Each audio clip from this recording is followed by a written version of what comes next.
Thanks for watching. Today we're taking a look at the Axial RYFT kit.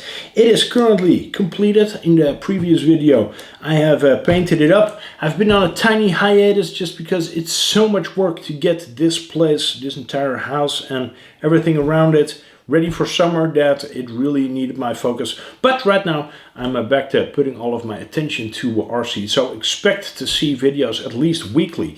Now this Axial RYFT, I had some problems getting all of the electronics in just because shipping is a nightmare currently. I'm located in Norway, most of this stuff comes from the States, and it seems like they really fudge that up sometimes. So this has been multiple weeks in the making, which I think only sort of like adds to the anticipation as well. So I really needed to test my patience in this case. But currently everything is in here.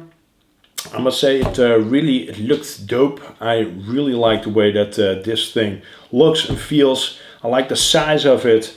And overall, I think it just looks so incredibly mean. This is the kit version of the Axial RYFT, so this is the build-it-yourself version of the RBX10.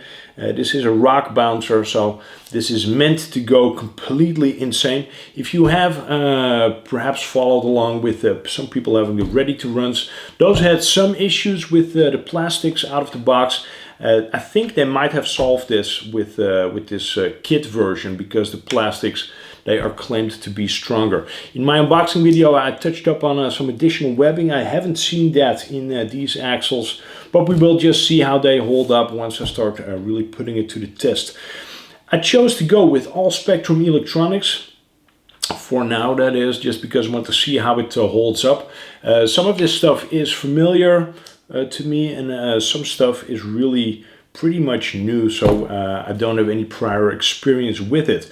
The thing that is familiar so far is the 130 amp Spectrum ESC. This is a non-censored but brushless ESC. I do believe it is waterproof. It is really nice to build it in, so it pokes out through that interior. I'll make sure that you see a close-up of it. And also the on-off switch is located sort of like behind and between the driver and the passenger figure. I think you can also locate it on the back of the spur cover, but well, seeing that it has actually also a dedicated position inside of that interior, I think looks a bit cleaner and perhaps a bit better protected. Now connected to this Spectrum ESC is a 550 sized 1900 kV 5mm shaft motor, brushless, completely tucked away, so you really can't see it. I will see if I can sort of like get a close-up where you can perhaps see how tucked away it is and how clean that is all built in. The receiver as well is a Spectrum unit, and also the steering servo is from Spectrum. This is an S6240 steering servo. I do believe this is all metal gears, and what I like about it is that it's fairly low profile. So if you see it inside that front axle, I say inside because these front axles, I really like what they did. It's kind of like a cradle, so the entire axle sort of like protrudes. The housing of the axle sort of like encompasses that steering servo, really protecting it very well. So that's cool. Seeing that it is low profile means that it doesn't poke out in the back that it would otherwise do if it were to be like a stock sized servo or a standard sized servo, I must say. Another cool feature about these Spectrum servos is that they have their own servo lead, so you can plug it in on the servo side and then you also plug it in on the receiver side, making it super easy to install. But it also really looks cool because it has like a really clean round servo cable. I'll make sure that you see it up close. So it's not like one of your standard servo cables that's like with the 3 colored wire that can look a bit lame in some cases, especially if it needs to travel far and it sort of like is exposed on the chassis like it also is on this RYFT. Seeing that this is like a round, nice, clean black wire, really looks great. So I'm liking that a lot. Another thing, I think it's sort of like elephant in the room type of stuff, these black Mamba tires. This is the most aggressive wheel and tire combo that I've ever seen in my life. I do believe that they especially developed this with the RYFT in mind. It really looks at home on this, but also if you have, for example, a mud truck or something else that is like crazy that you really want to sling dirt with, these tires are for you. These are 2.6 size tires, so they're pretty weird out there. An incredibly aggressive thread pattern on them, like so aggressive you would almost get a restraining order against it. Fitting all this stuff, do make sure that they're centered.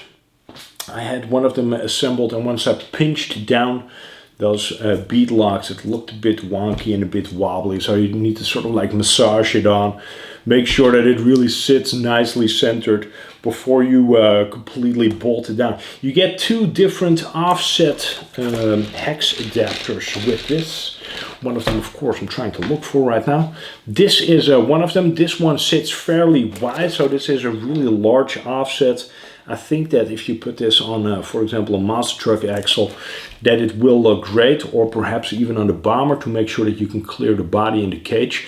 But in this case, for the RYFT, I really didn't want to have something that also would expose those faux brake discs and calipers all that much. So I decided to go for the minimal one. One thing that you do need to note is that you don't have a lot of thread on your stub axles to lock onto afterwards with your wheel nut. So you need to kind of address that. There's so much material between the outer face of these hex adapters and the inner face that there is opportunity to kind of modify that, take some material away just to make sure that you can actually put those wheel nuts on where they lock. So that's also what I did over here. These are 8mm wheel nuts. This goes on without any trouble, with the exception then of you don't have like a lot of thread to bite onto. So what I did, I took a 12mm drill, a self-centering drill. I really barely pushed that onto the face of those hex adapters just to eat away like 2-3 millimeters, and after that you have more than enough opportunity to really bolt it down, make sure that everything sits nice and tight and sturdy. So I think that kind of covers this. If you, well, I'm going to take it out for a spin, of course. The only thing that I still need to do is I need to take this battery adapter off. If you have smart batteries by Spectrum, this is great. I only have dumb batteries, so for me this is going to come off, and I'm going to put a different battery connector on there in order to run it. In a future video, I might actually go with a different ESC and a different motor setup. For now, I want to try this sensorless setup just to see what it does. I can imagine that in the future I do want to try a sensored setup just to see how that works. This setup is rated for 4S. This ESC, they don't rate that for 4S, or they don't recommend driving in a 4S in, for example, the LMT. But in this RYFT, that's totally safe, especially with a low kV motor like I'm running right now. That 1900 kV puts it well within the safety margins of running it on a 4S. Well, again, you know, in the future I might actually run a different setup, but we will get to that when I get to that. For now, I'm going to take this thing out.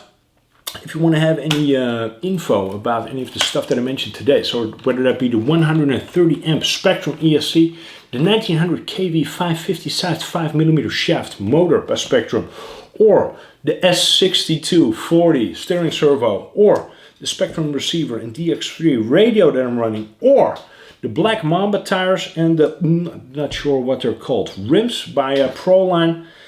Go check out all the links in the video description box. If you're on the Proline Racing website, don't forget to use the code HemiStorm10 or Hemi10 for an additional 10% discount. You can also pass that around to your friends. Another thing that's really important, if you're not subscribed yet, please do.